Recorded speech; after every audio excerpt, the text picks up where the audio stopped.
तब्बुर अली भी था, हिकमत अली थी, बड़ी बेहतर तरीके से मौला अमीरुल मोमिनीन इस जंग का फैसला कर लिया था। अब 80,000 का लश्कर लेके अली निकल पड़े, 1,00,000 का लश्कर लेके वो निकल पड़ा। अली जा रहे थे शाम की तरफ, ये शाम से बाहर आ गया। इसने फुरात की किनारे, फुरात का एक घाट है, उस पे आके अपने लश्कर का पड़ाव कर दिया। इस मैदान को कहा जाता है सिफ़ीन।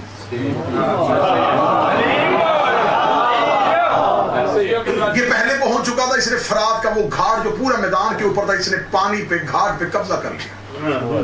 अमीरुल मोमिनीन को खबर पहुंची कि वो शाम से निकल चुका है और शाम से रास्ते में फुरात का एक किनारा है, उस मैदान पे उसने अपने लश्कर का पड़ाव कर दिया है। अमीरुल मोमिनीन वहां तक पहुंचे, अली ने भी अपने लश्कर का पड़ाव कर दिया। लश्कर का पड़ाव करने के बाद, क्योंकि जब भी जंगें होती थी तो हमेशा कोई ना कोई दरिया का घाट जो है वो करीब रखा होता था ताकि पानी की तरसील मौजूद रहे। अमीरुल मोमिनीन ने अपने सिपाहियों को पानी लेने के लिए सिपाही आए तो उन्होंने कहा कि फुरात पे कब्जा है। अमीरुल मोमिनीन ने कासिद भेजा कि देखो जंग पानी पे नहीं हो रही, हदफ छोटा ना करो, और ये ना लिखे कि अली पानी के लिए लड़ा था, हदफ छोटा ना करो, पानी सबका हक है, पानी ले लो। उसने कहा हम पहले पहुंचे हैं, घाट हमारे कब्जे पे है। अमीरुल मोमिनीन ने कहा मालिक अस्कर क्या चाहते हो? उसने कहा मौला हुक्म करें, घाट खाली करवाएं। अली फरमाया फिर ऐसे नहीं, आज मैं चाहता हूं मैं अलियों में से कोई अली भेजा।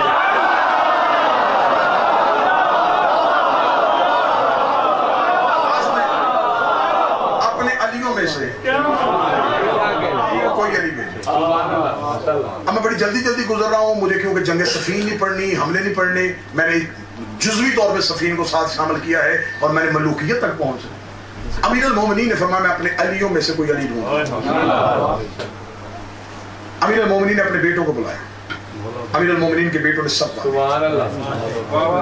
जो फुरात पे कब्जा करके बैठे थे वो तीर अंदाज बैठे थे कि दूर से वो पानी लेने के लिए आए तो यहां से तीरों की बात कर 30,000 तीर अंदाज फुरात के घाट पे कमानों में तीर लेके अली के लश्कर के निशाना करके बैठे थे।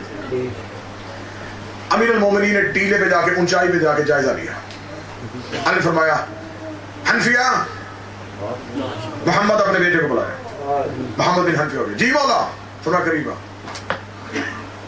फुरात का घाट खाली करवा।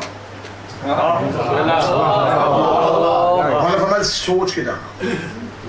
मौला अली के जुमले में नहजुल्लाह का फर्ज लगा। मौला फरमाया अपने ऊपर वाले दांत नीचे वाले दांतों में जमा के रखना। नहजुल्लाह का फर्ज, अपने ऊपर वाले दांत नीचे वाले दांतों में जमा के रखना। याद रखना मोहम्मद, तेरी नजर पहली सफ में ना हो, आखिरी बंदे पे तेरी नजर हो। इतना तेज हमला करना कि सफों को चीर के निकलना। मोहम्मद बिन हनफिया को जंग का आदाब सिखा के अमीरुल मोमिनीन ने घोड़े की ज़ीन पे बिठाया। 30,000 तीरंदाज, अकेला मोहम्मद। मोहम्मद बिन हनफिया ने अपने घोड़े की ज़ीन कसी, टीले की ऊंचाई पे जाकर यूं तीरंदाजों को देखा। बाबे के हुक्म के मुताबिक मोहम्मद ने घोड़े को एड़ लगाई। घोड़े को एड़ लगा के जब मोहम्मद का घोड़ा सरपट दौड़ा, 30,000 तीरंदाजों ने देखा। हमने समझा था वो 100, 200, 500, 1000, 10,000, 20,000 बंदा आएगा, अकेला आ रहा है। 30,000 ने तीर छोड़े, सामने से तीर नहीं बारिश आई तीरों की। मोहम्मद बिन हनफिया ने अपने घोड़े को रोका, अपनी गर्दन को झुकाया ताकि तीर ऊपर से गुजरे। पहला हमला तीरों का मोहम्मद के सर से गुजरा। जब पहला हमला गुजर चुका, मोहम्मद ने फिर सर उठाया, फिर घोड़े को एड़ लगाए। थोड़ा आगे गया था, आगे से फिर 30,000 तीर आए। मोहम्मद ने फिर घोड़े को रोका, फिर गर्दन को झुकाया। अब जब दूसरी बार मोहम्मद ने गर्दन को झुकाया, मोहम्मद ने देखा कि करीब से तो घोड़े सवार ऐसे निकल गया जैसे बिजली निकलती है, और वो 30,000 को चीरता हुआ आखिरी सब में चला गया है। मोहम्मद बिन हनफिया पूछा मालिक चाचा ये कौन गया है? फरमाया वापस आजा, हसन चला गया है।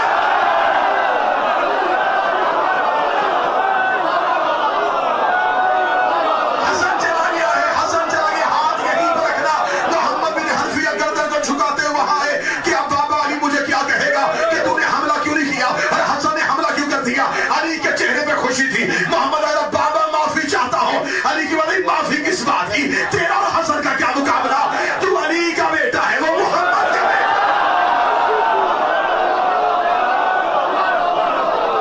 وہ مصطفیٰ کا بیٹا، وہ مصطفیٰ کا بیٹا، وہ مصطفیٰ کا بیٹا ہے۔ اکیلے حسن نے پورا گھاٹ خالی کروایا۔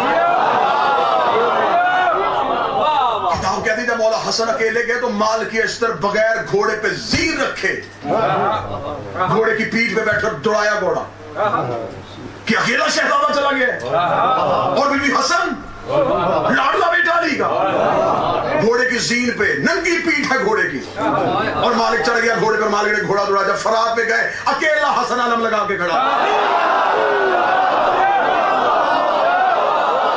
جملہ روکا ہے تاکہ تم صدر ضائع نہ کرو۔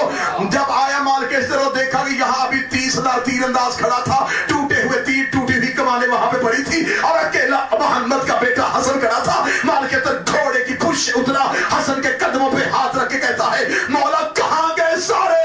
فرمایا وہ فرار کے بیٹے ہیں، میں کرا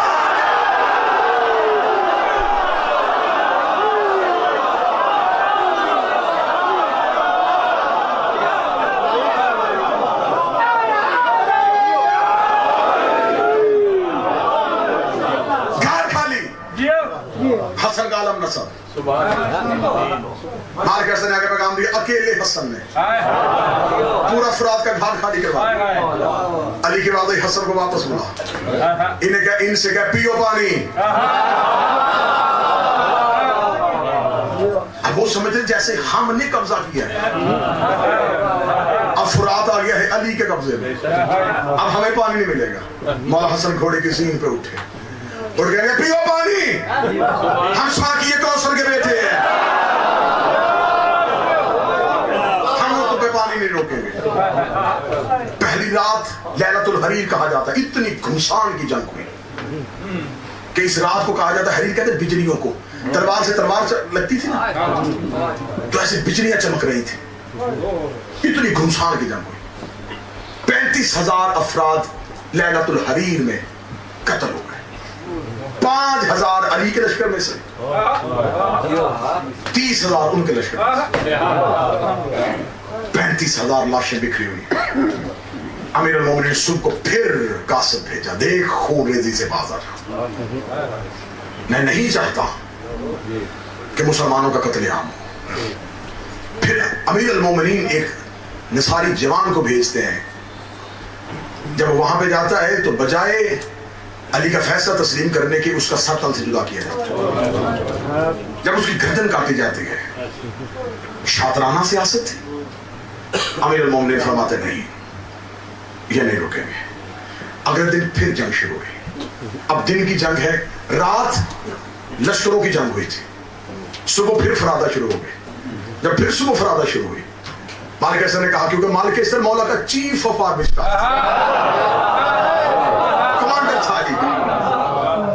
مالک حسن نے کہا یا علی کسے بھیجے؟ فرمایا ابن عباس کو بلا، ابن عباس میدان میں جا، حملہ کر۔ جی مولا، شاگرد تھا مولا کا، تفسیر پڑھتا تھا علی سے، طالب علم تھا علی کا۔ علی کا دنیا نے تجھے قلم اٹھاتے دیکھا ہے، آج تلوار اٹھا۔ یہ نہ سمجھے کہ علی کا نوکر صرف قلم اٹھاتے تھے، تلوار بھی اٹھا۔ گھوڑے کی زین میں بیٹھا، حملہ کرنے کے لیے ابن عباس پہنچا۔ امیر المومنین اپنے خیمے کی پشت کے ساتھ تیگ لگا کے ابن عباس کی جنگ دیکھ رہے ہیں۔ امیر المومنین نے صرف ایک خالی کرتا جو ہے میرے شہنشاہ نے زیب تن کیا ہوگا، سر پہ امیر المومنین کے امامہ نہیں ہے، سر پہ میرے شہنشاہ کے ابا نہیں ہے، اور بہت کم ہوتا تھا کہ علی اس طریقے سے ہوتے تھے، زلف شہنشاہ کی شانوں پہ ہیں، چہرہ بل کمر بن کے سفید میں چمک رہا۔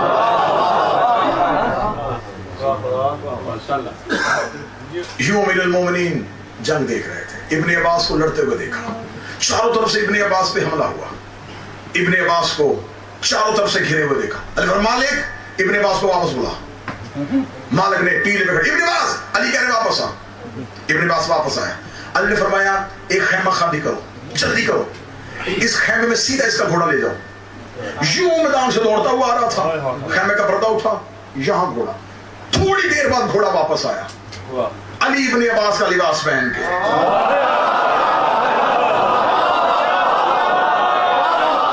चेहरे पे अली के निकाब था। अमीर अल-मोमिनीन अपने जुल्फ़कार को नियाम से निकाला। किताबें कह रही है कि अली ऐसे जंग नहीं कर रहा था, अली ऐसे तलवार को लेके जा रहा था।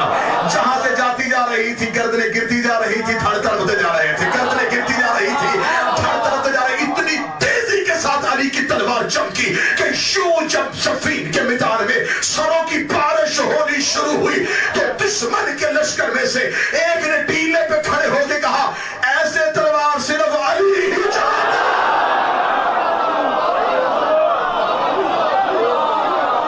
ये अली है।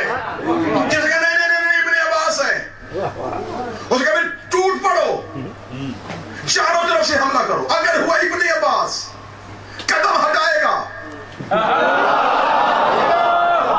अगर हुआ अली, मैदान में जमेगा।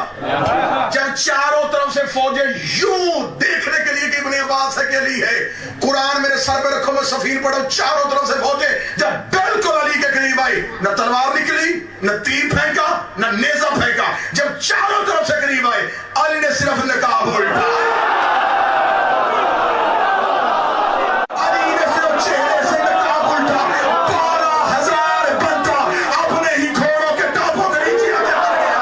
जब लाशें तड़पने शुरू हो गए, अब उससे पूछो वो क्यों मर गए थे?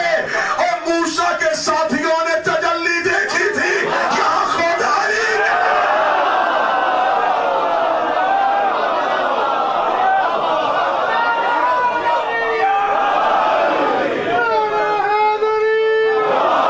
क्यों लाशें तड़प रहे हैं? भगदड़ मची ना जब अली ने चेहरे से नकाब उड़ा। अली है, अली है, अली है, अली है। गिर रहे थे घोड़ों से, एक दूसरे के घोड़ों के टापों के नीचे आ रहे थे और अली मैदान में सिर्फ खड़े देख रहे थे। दूसरा हमला, शदीद तरीन हमला हुआ। फिर अमीर अल-मोमिनीन ने दोबारा कासिम को भेजा। जब कासिम को भेजा तो अब उधर से, क्योंकि दुनिया की सबसे ज्यादा मक्कारियां उधर थी और कायनात का सबसे शरीफ हाकिम शाम ने फौरन अपने खैमे में अमर बिन आस को बुलाया। उसने अगर तलवार से लड़ोगे तो कभी नहीं लड़ेंगे, कुछ साजिश कर। उसका साजिश शर्त पे करूंगा, मिस्र मेरे हवाले करेगा तो। उसको पता था कि इस फंसे हुए टाइम पे सौदा करूं, मौत उसके सर पे। यहाँ उसका मिस्र देगा मुझे? उसने हाँ हाँ हाँ मिस्र की खबर नहीं तेरी, जल्दी कर किसी तरीके से बचा अली से। वो फौरन गया। इसने अमीर अल-मोमिनीन के लश्कर में से अशअस बिन कैस को खरीदा। ये कूफे से 20,000 का लश्कर लेके अली के साथ आया था। अब मैं मकारियां पढ़ने लगा होता नहीं की किस दौर में अली रह रहे हैं। अली के लश्कर में और पूरा खानदान इसका मुनाफिक है। अशअस बिन कैस कौन है? इसी की बेटी जोधा ने इमाम हसन को ज़हर दी थी। इसी का दूसरा बेटा मोहम्मद बिन अशअस करबला में उमर बिन साद के लश्कर में आया था। अब क्योंकि रुख बदल जाएगा, मजलिस का मुसाहिब बन जाएगा, किसने क्या क्या जुल्म किया, मैं वो नहीं पढ़ना चाहता। आपको खानदान का पता चल गया कि क्या खानदान। 20,000 का लश्कर इसके पास है। 1 लाख दिनार में इसका सौदा हुआ। अमर बिन आस ने कहा 1 लाख दिनार तुझे दूंगा। अली के लश्कर में ही ऐसी बगावत फैला दे कि अली का लश्कर 2 हिस्सों में तकसीम होते। अब इसके पास 20,000 कूफे के लोग थे। कूफे का माहौल आप समझ रहे थे कि कूफा क्या था? कूफा एक कदीम आबादी नहीं थी, कूफा मुख्तलिफ तहजीबों का संगम था। नया शहर नहीं था, नया मुल्क नहीं था, आबाद हुआ था नया शहर। कोई इधर से आया, कोई उधर से आया, कोई इधर से आया, कोई उधर से आया। मुख्तलिफ तहजीबों, मुख्तलिफ मजाज के लोग रहते थे। इसलिए अमीर अल-मोमिनीन जमल के बाद मदीने नहीं गए। अली ने कूफा को अपना दारुल हुकूमत इसलिए बनाया था कि अगर वो शाम से कूफा पहुंच गया तो कूफा हाथ से जाएगा, क्योंकि कूफा वालों पे हुज्जत को एतमाद नहीं था। ये वजह था कि अली ने अपना मरकज दारुल हुकूमत कूफा बना लिया। اب اس کے پاس کوفے کا لشکر تھا اور 20,000 لشکر، یعنی کہ جو لشکر علی گھر سے لے کے چلے یہ وہ لوگ تھے جو امیر المومنین کے ساتھ گھر سے چلے۔ عمرو بن عاص سے اس نے کہا بغاوت کیسے پھیلاؤں گا؟ ان دونوں نے میدان میں سازش تیار کی۔ جب امیر المومنین کا حملہ بہت تابڑ توڑ حملہ علی نے کیا، عمرو بن عاص نے اپنے لوگوں سے کہا کہ جلدی کرو، نیزوں پہ قرآن بلند کر لو۔ قرآن اس دور میں گردنوں میں لٹکے ہوئے تھے، چمڑے میں قرآن ہوتا تھا، یہ گردوں میں لٹکا، انہوں نے فوراً گردنوں سے نکالا، نیزے کی انی پہ قرآن کو سوار کر دیا۔ دیکھو علی قرآن سے لڑ رہا ہے، دیکھو علی قرآن سے لڑ رہا ہے۔ کل میں نے جمل پڑھی تھی، کل اونٹ کھڑا تھا، آج نیزوں پہ قرآن بلند ہے۔ ایک مقدسین، یہ لفظ ہے کتابوں کا لفظ ہے، میں تو ویسے ہی پڑھوں گا، مقدسین کہہ کرو۔ مقدسین کسے کہتے تھے؟ یہ بڑے عبادت گزار تھے، بڑے عابد، بڑے زاہد، داڑیاں، ماتھے پہ سجدوں کے نشان، ہاتھوں پہ تسمیاں۔ انہوں نے اپنے ظاہری گیٹ اپ کے ساتھ اپنے آپ کو دیندار بنایا ہوا تھا۔ یہ علی کے پاس ہے، علی جنگ روک، کیوں کر رہے جنگ؟ مسلمانوں میں خون ریزی پھیل رہی ہے۔ ہر مقدس نظر آنے والا شریف نہیں ہوتا۔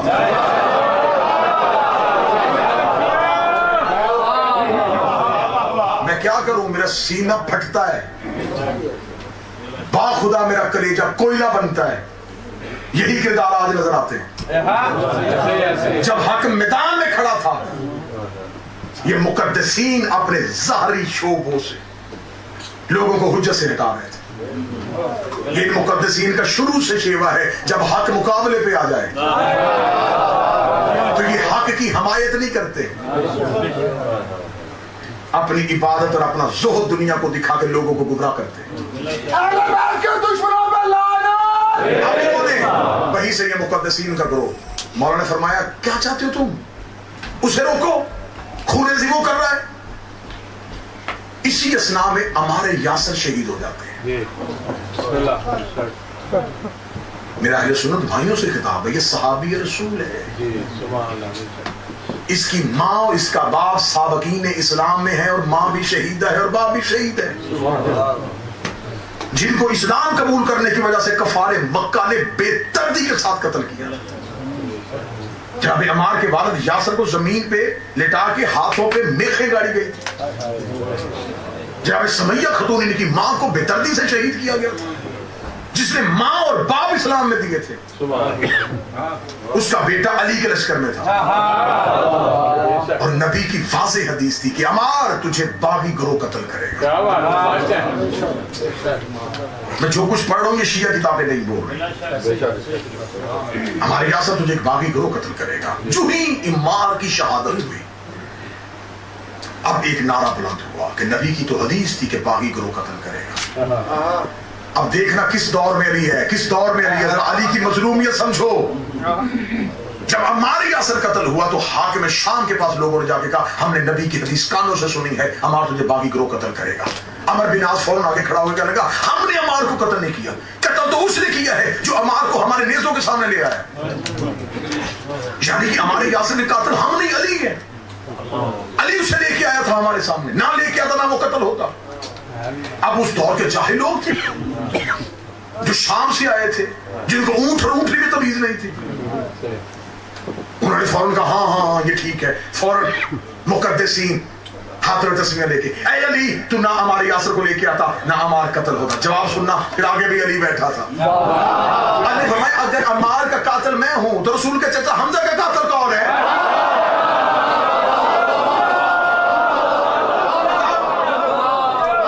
حمزہ کو میدان میں کون لے کے آیا تھا؟ رسول۔ تو پھر کیا کہو گے کہ حمزہ کو رسول نے قتل کیا؟ علی نے یہ سازش کو خاموش کروا دیا۔ اب قرآن نیزوں پہ بلند ہے۔ اب مال کی اشتر جنگ کرتے کرتے حاکم شام کے خیمے سے تھوڑے دور پہنچ گئے۔ لمحوں میں جنگ تمام ہونے والی ہے۔ یا وہی 20,000 بندہ جنہوں نے علی کے لشکر میں رہ کے بغاوت کی تھی، یہ علی کے خیمے کا محاصرہ کر لیتے کہ علی مالک کو واپس بلا، اور امیر المومنین کے بیٹے علی کی حفاظت کے لیے خیمے کے باہر تلواریں نکال کے کھڑے۔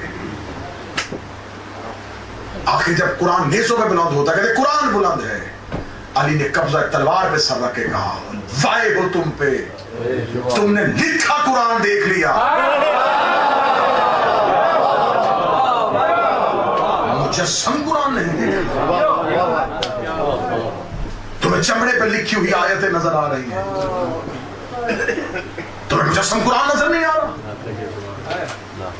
آخر جب دیکھا جاتا ہے کہ وہ مقدسین بھی ساتھ مل گئے ہیں، 20,000 کا لشکر بھی مل گیا ہے، اور علی کے لشکر میں علی ہی کے لشکر کے لوگ ایک دوسرے کو قتل کر رہے ہیں۔ اللہ نے فرمایا حسن مالک کو واپس بلانے۔ مال کے اشتر مولا حسن کو کہتے ہیں کہ بابا سے کہ تھوڑی فرصت دے دے، چند لمحوں میں جنگ تمام کرنے لگا۔ بالکل خیمے کے سامنے چلا گیا تھا مال کے اشتر۔ امیر المومنین نے فرمایا مالک، جنگ فتح کرنا مقصد نہیں، اسلام بچانا مقصد ہے۔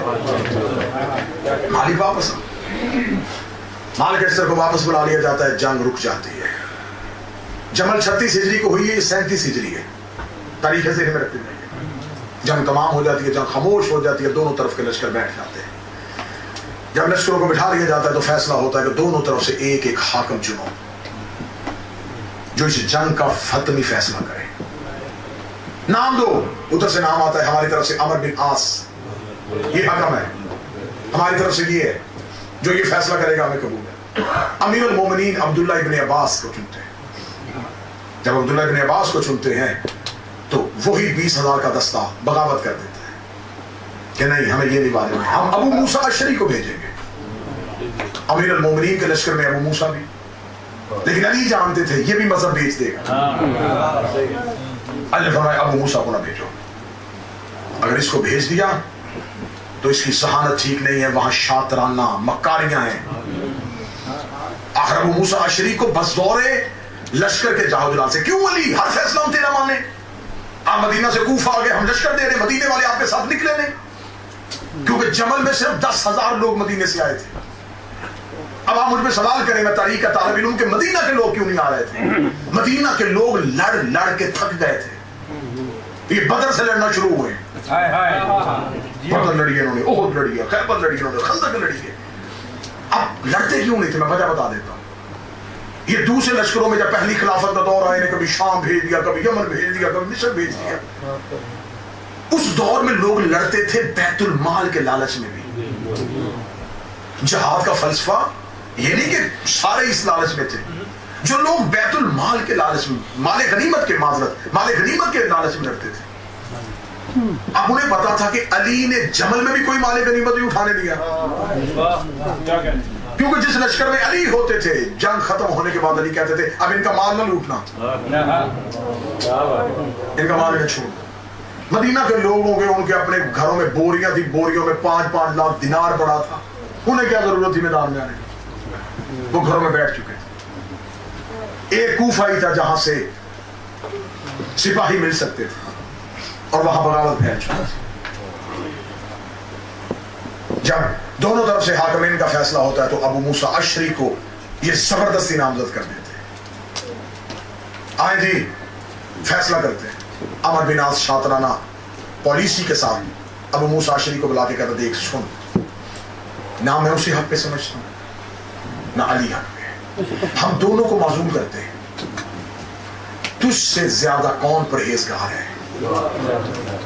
اب فطرت دیکھنا، مکاری کی فطرت ہے، تیری عزت بھی ہے، تیرا حیا بھی ہے، کوفے میں تیرا قبیلہ بھی بہت بڑا ہے، لوگ تیری عزت و تکریم بھی بہت کرتے ہیں، میں تو خلافت کا عہدیدار ہی نہیں ہوں، میں تو بوڑھا ہو گیا ہوں، میں نے اب خلافت لے کے کیا کرنی؟ اب اسے یہ بھی نہیں کہہ رہا کہ تو بناؤں گا، اس کے ذہن میں یہ ڈال رہا ہے کہ اگر تو میری مانے تو میں خلافت تجھے دلوا سکتا ہوں، میں تو واللہ بخدا میں خلافت کا امیدوار نہیں ہوں، میں خلافت لے کے کیا کروں، مجھ سے اب کچھ نہیں ہوگا، ہاں تو جیسا اگر بن بھی جائے تو ہمیں کیا اعتراض، لیکن کم از کم علی اور معاویہ کو نہیں ہونا چاہیے، بہت نقصان ہو گیا مسلمانوں کا، بہت خون بہہ گیا ہے۔ اب اس کے اندر خواہش پیدا ہوئی، خواہش نہیں پیدا ہو رہی، अब देखो कौन बंदा खिताबत सुनता है और कौन बंदा मौजू के साथ चलता है। अब उसके अबू मूसा के अंदर ख्वाहिश पैदा नहीं हो रही, शैतान नूर से निकाल के अंधेरे में फेंक रहा है।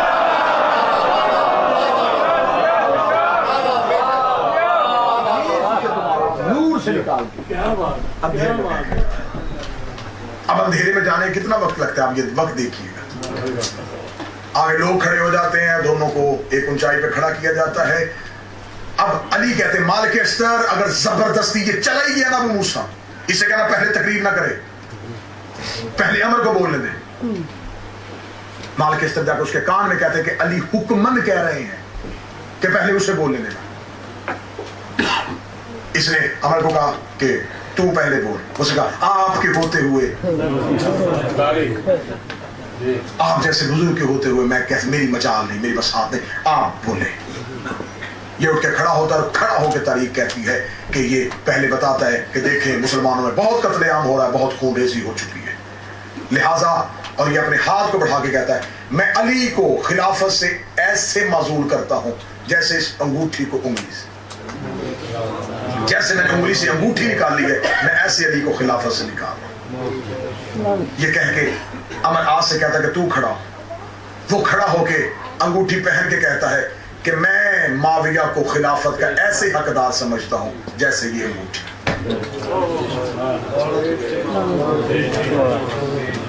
एक गलत फैसले की बुनियाद पे जीती हुई जंग को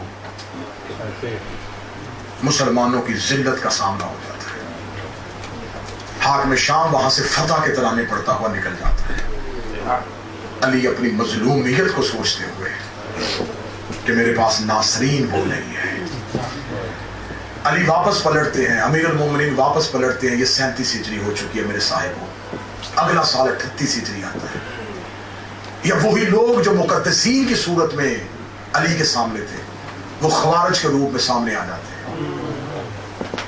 वो अमीर अल मोमिनीन के खिलाफ एक बहुत लंबी चौड़ी मुहिम शुरू कर देते हैं और लोगों को अली के खिलाफ उकसाना शुरू कर देते हैं। खारिज के साथ अमीर अल मोमिनीन फिर 38 हिजरी को एक अगली जंग जो है वो लड़ने के लिए निकलते, और ये नहरवान पे होती है, एक नहर के किनारे पे होती है। लेकिन अली ये जंग जीतते हैं। अली ने अपने एक सिपाही से कहा था कि इनमें से 10 से ज्यादा बचेंगे नहीं, हमारे 10 से ज्यादा मरेंगे नहीं, और ये जंग नहर के इधर नहीं उधर होगी।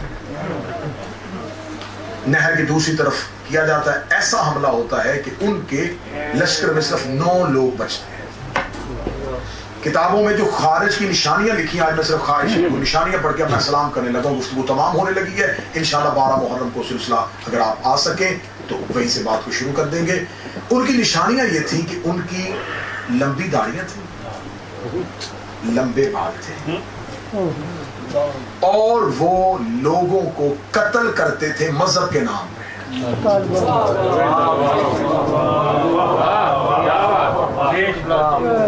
वो कूफे के बाहर आके बैठ जाते थे। कोई शख्स निकलता था, उसे कहते थे अली के साथ है या हाकिम शाम के साथ। अगर वो कहता कि अली के साथ, तो उसे कत्ल कर देते ये कह के तू नमाज पढ़ने नहीं आता। समझ रहे हैं? निशानियां मैं दिखा रहा हूं सिर्फ। ये मजहब के नाम पे कत्ल करते थे। शनाख्ती कार्ड दे के कत्ल करना अली के दुश्मनों की पुरानी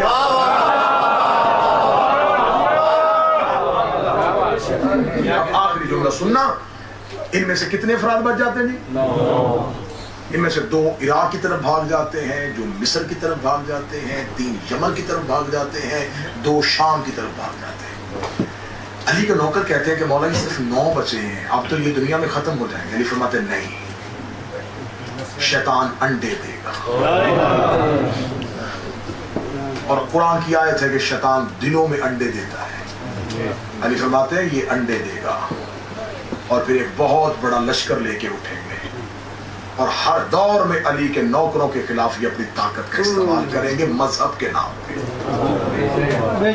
खितों की बदलती हुई सूरत हाल देख लो, बदलता हुआ इस वक्त का माहौल देख लो। اور یہ دور وہ ہے کہ وہی پالیسیاں ہیں، وہی مکاریاں ہیں، وہی مقدسین کا گروہ ہے، وہی علی کے لشکر میں ہی بغاوت کرنے والے علی کے